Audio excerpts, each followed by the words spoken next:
Oh my God, we're evacuating our neighborhood and it's gonna burn. As the flames of the Marshall Fire began to engulf her neighborhood, even in that moment, Tanya Somaru couldn't believe she didn't get a warning. We didn't even get the reverse 911. It happened so fast. The thing that I just couldn't believe is that we were on our own and we never got any kind of alert at all from emergency services. Somaru is one of quite a few people who told us they didn't get an emergency alert from Boulder County to evacuate.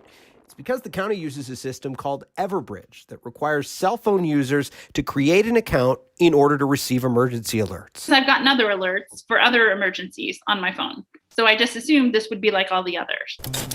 A lot of evacuees have asked why Boulder County didn't use one of those emergency alerts you get on your phone. The ones most famously used when there's an Amber Alert. That is a system called Integrated Public Alert and Warning System, or IPAWS. It's a federal alert system through FEMA that allows local first responders to geo-target cell phones in a certain area and send those messages directly to them. Emergency management organizations have to apply to FEMA to use that system. And this weekend, we learned Boulder County was approved to use IPAWS in August of 2019, but hasn't been able to get it up and running for nearly 2.5 years. The head of the county's emergency management agency blamed the delay on other disasters getting in the way. First, the COVID-19 pandemic in early 2020, then in June of 2020, a cyber attack on the city of Lafayette. The Emergency Operations Center was stood up in the fall of 2020 to manage a COVID outbreak at CU. Then the Calwood and Left Hand Canyon fires burned in October. Good luck, you're almost there now.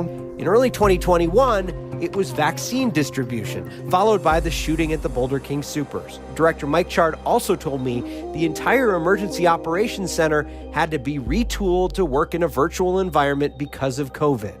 You will not find a county along the Front Range or the state of Colorado that has had to deal with as many disasters over this period than Boulder, he wrote. The goal now, as the county continues to recover from the fire, is to have this enhanced alert system ready to roll in April, marking nearly 3 years since the county was approved to use it.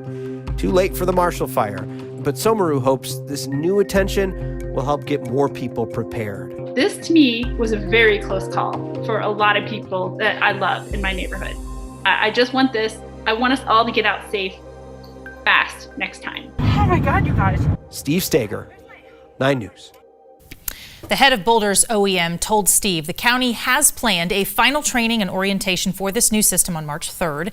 And we would like to hear from you if you did not receive an alert when you thought you should have. Steve asked you, send him an email. It's steve@9news.com.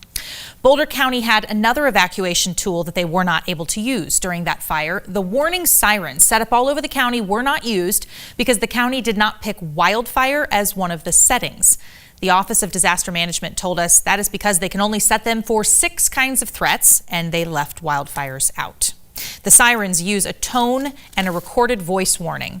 And right now, they're set up for tornadoes, flooding, hazardous materials, severe weather, system tests, and to say that the threat is over. The county says the sirens work best as an outdoor warning system. They might be hard to hear if you are inside and not close to the siren.